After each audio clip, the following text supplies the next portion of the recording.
grinder plays a pretty big role in my sharpening process. And there's a lot of different reasons I might use the grinder.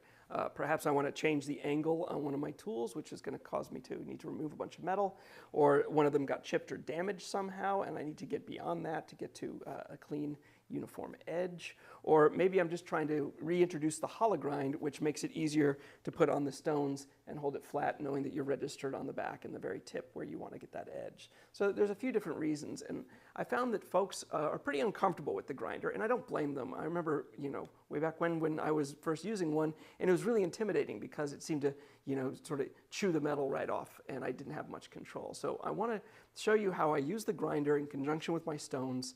It's a pretty simple method that's going to hopefully get you to the point where you can get more comfortable using the grinder and the stones and get to reshaping or fixing up a tool pretty fast.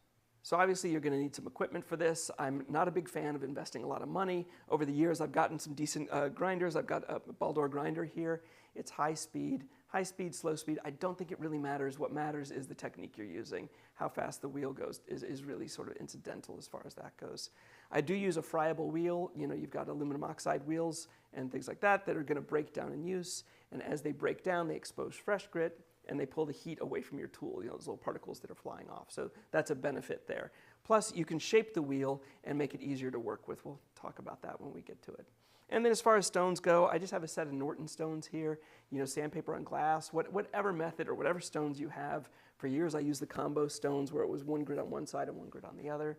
This is not the important thing. The important thing is understanding how to approach the tool with the right technique and the idea in mind so you're making good choices. I often see people stepping up to the grinder, and immediately I can see, oh, they've already made a bad choice because they're trying to do something that's very likely going to overheat the tool or make it hard to control. So I'm going to start by showing you good ways that you can get yourself out of that.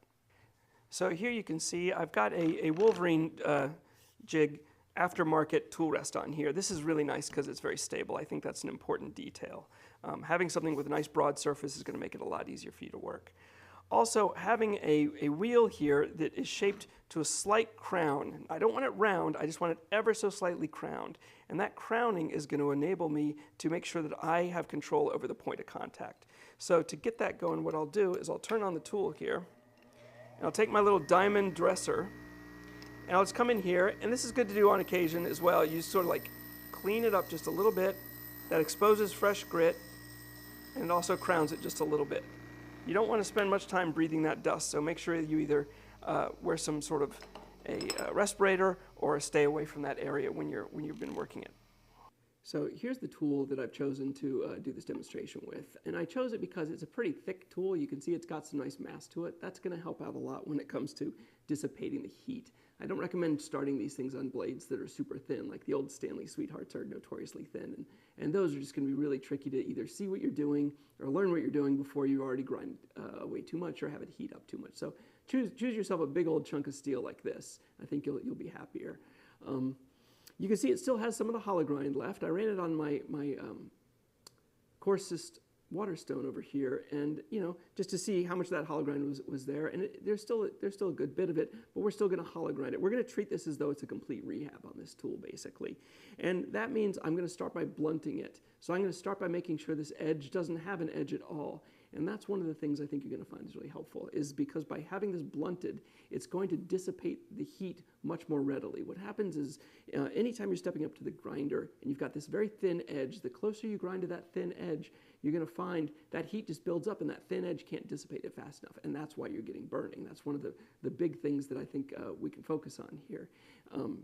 So what I want to do is I'm going to blunt that first. Now, you can blunt it a couple of ways. I can do it on my stones, or I can do it at the grinder. I'm going to show you how I carefully do it at the grinder, but if you're new to this, you might want to start just by putting it on your stones and just dragging it back on your coarsest stone like this until you get something that's about a 64th of an inch wide. Now, if you had a chip in there, you'd obviously do it to the bottom of the chip.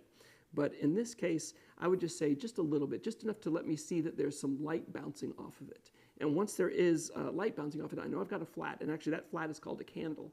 So we're going to be working with the candle and the grinder and the stones to get right back to a really nice edge on this. So I've set my tool rest here relatively flat, pointing straight at the stone here.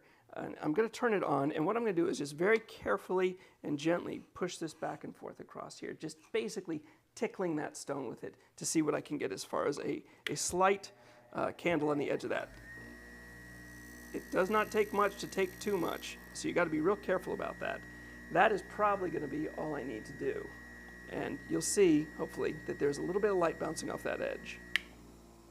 Now that I've got a nice little candle on the edge, what I'm going to do is try and set my tool rest to basically keep the same angle I've got here. I'm not going to try and alter it, but I definitely just want to keep it. So I'm going to move this up, so I'm going to have to move this inward.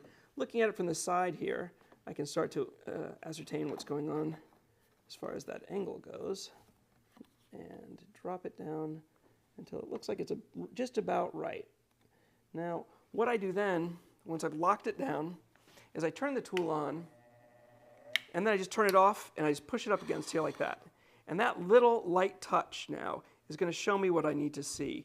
Now, I think you can see there. Yeah, it's hitting a little towards the back of that bevel. Now, that is the better result in this case, rather than towards the front, that's for sure. But my goal was to get it to hit towards the middle. Whether or not I'll be able to fine-tune that on this, I'm not sure, but I'm going to give it a slight try. So I'm just going to put this back on here and push it up against here so I can feel the difference when I move it down just a hair, and maybe we can do it a little bit better. So I turn it on, I just turn it off here, I push it up, and now it's a little bit too far the other direction. I think you can see that, okay? But knowing that I have the candle there, that little wide piece at the edge here where it's flat, that's going to help me have a little more confidence if I am moving up towards that. So I think I'm going to stick with it where it is right now. I don't think it's going to change the angle too terribly much. Now, when it comes to moving across here, I think this is one of the big things that's missed with folks. I'm never like just mushing this against the wheel and doing a bunch of motion. What I want to do with my crowned wheel, because now I know that there's only one contact point, or a very small area of contact, is what you're going to see me doing is I am already moving sideways as I come in contact with the wheel, and then I move, and then as I'm going, I drop away from the wheel. And that's important. What I see a lot of folks doing is they just keep working around in here, and that can become a real mess of heat and sort of a bunch of different areas where it's grinding. Maybe you're pushing up on the wheel a bit much. I like to just go one pass at a time, just all the way across. I don't like to go and then come back, because it's that moment of pausing at the end of any pass you're making where a lot of heat's going to build up, and then you come across it again immediately, and you're just really capturing that heat. So especially in the beginning, maybe later when you get really comfortable with it, you can do that. But especially in the beginning, what I like to do is to come at it with just single passes across and down and see what I can do and see the results as I go and take it real slow. So I'll turn it back on now. And you're going to see I'm already moving when it touches the wheel, and I'm moving all the way when it comes off. And it's that even sideways motion that's going to give me a nice grind. And you can see I'm already starting to get a really nice grind on there. Okay, hopefully you can see that that's really starting to look nice and even, and it's because that sideways motion is so even. So now I'll keep going.